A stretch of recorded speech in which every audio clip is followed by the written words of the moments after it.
Do not waste what remains of your life in speculating about your neighbors, unless with a view to some mutual benefit. To wonder what so-and-so is doing and why, or what he is saying or thinking or scheming. In a word, anything that distracts you from fidelity to the ruler within you, means a loss of opportunity for some other task. A man's worth is no greater than his ambitions. Withdraw to the untroubled quietude deep within the soul and refresh yourself.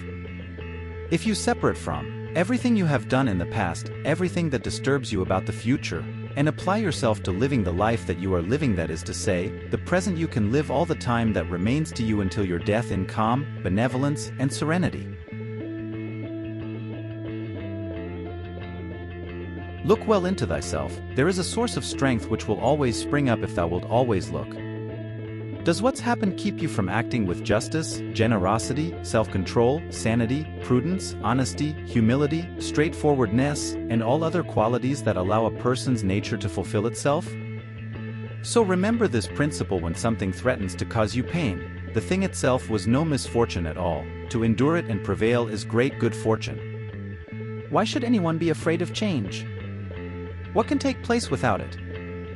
What can be more pleasing or more suitable to universal nature? Can you take your bath without the firewood undergoing a change? Can you eat without the food undergoing a change? And can anything useful be done without change?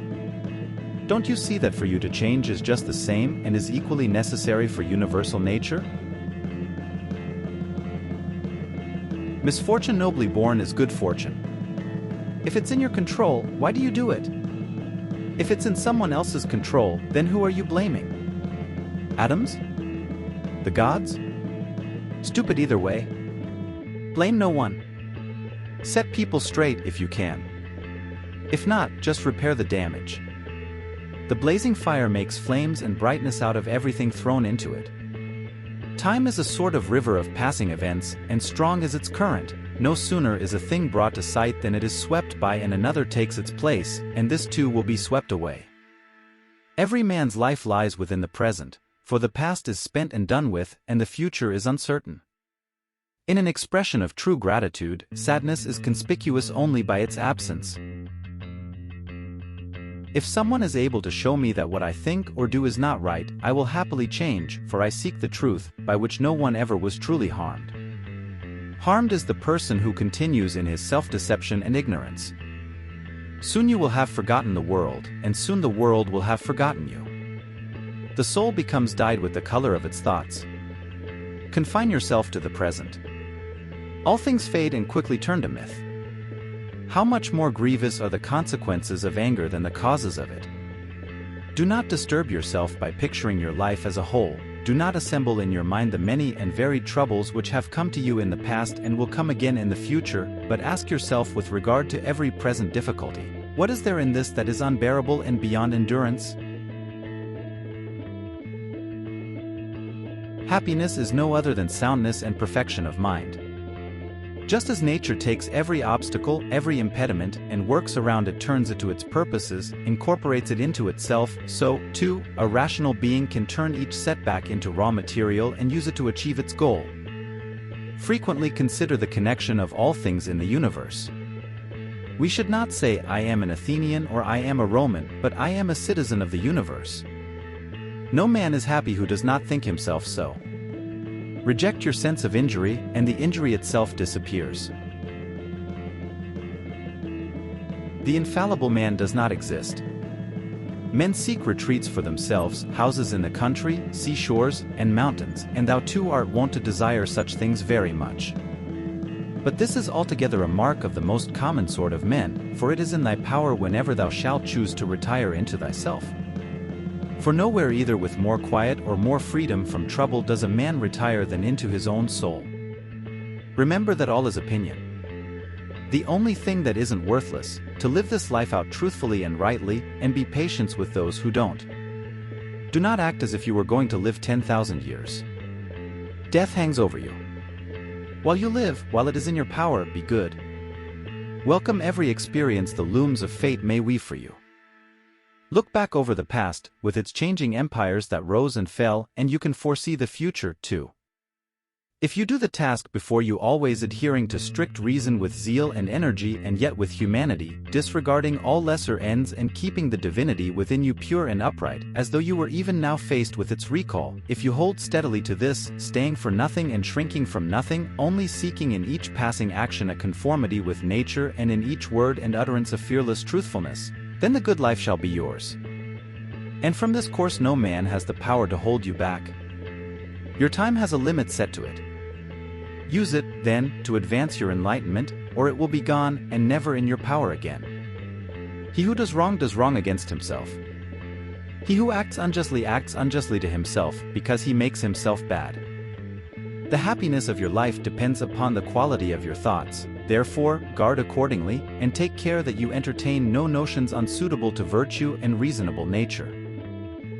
Put an end once and for all to this discussion of what a good person should be, and be one. Loss is nothing else but change, and change is nature's delight. The world is nothing but change, our life is only perception.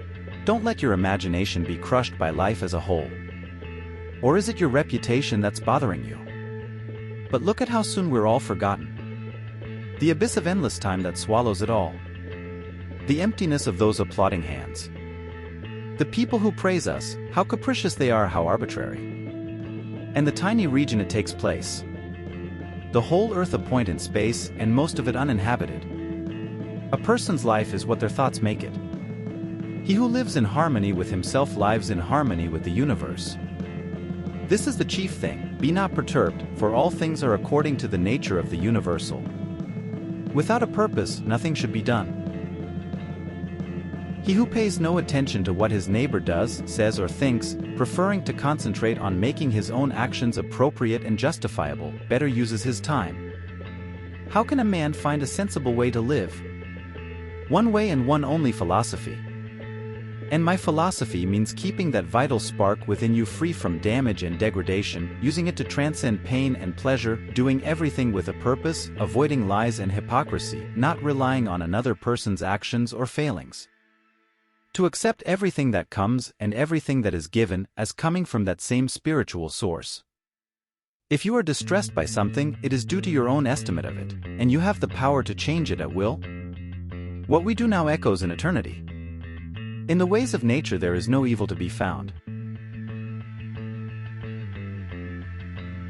Life is a warfare and a stranger's sojourn, and after fame is oblivion. Do what you will. Even if you tear yourself apart, most people will continue doing the same things. Things that have a common quality ever quickly seek their kind.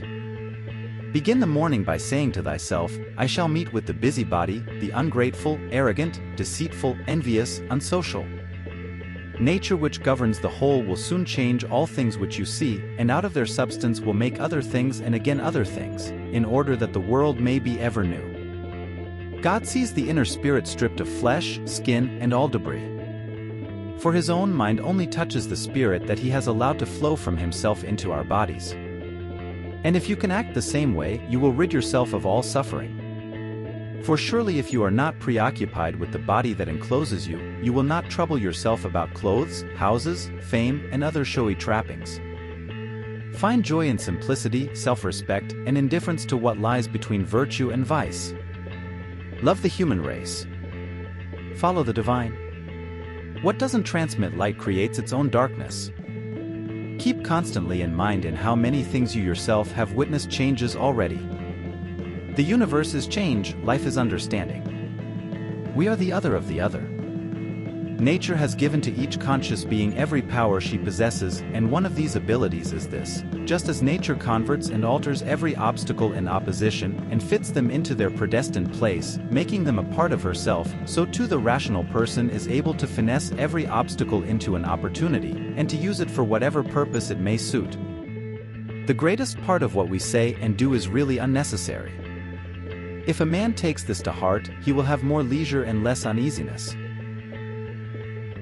The man who has a house everywhere has a home nowhere. The true worth of a man is to be measured by the objects he pursues. The world is a living being, one nature, one soul. Keep that in mind. Everything is mere opinion. It's normal to feel pain in your hands and feet if you're using your feet as feet and your hands as hands. And for a human being to feel stress is normal if he's living a normal life. And if it's normal, how can it be bad? Life is a stranger's sojourn, a night at an inn. How ridiculous and how strange to be surprised at anything which happens in life. This is moral perfection, to live each day as though it were the last, to be tranquil, sincere, yet not indifferent to one's fate. Put it out of the power of truth to give you an ill character. If anybody reports you not to be an honest man, let your practice give him the lie. In the morning when thou risest unwillingly, let this thought be present: I am rising to the work of a human being. Why then am I dissatisfied if I am going to do the things for which I exist and for which I was brought into the world? Is your cucumber bitter? Throw it away. Are there briars in your path? Turn aside. That is enough. Do not go on and say, "Oh, why were things of this sort ever brought into this world, neither intolerable nor everlasting," if thou bearest in mind that it has its limits, and if thou addest nothing to it in imagination. Pain is either an evil to the body, then let the body say what it thinks of it, or to the soul. But it is in the power of the soul to maintain its own serenity and tranquility. He that lives alone lives in danger. Society avoids many dangers. Stop whatever you're doing for a moment and ask yourself, am I afraid of death because I won't be able to do this anymore?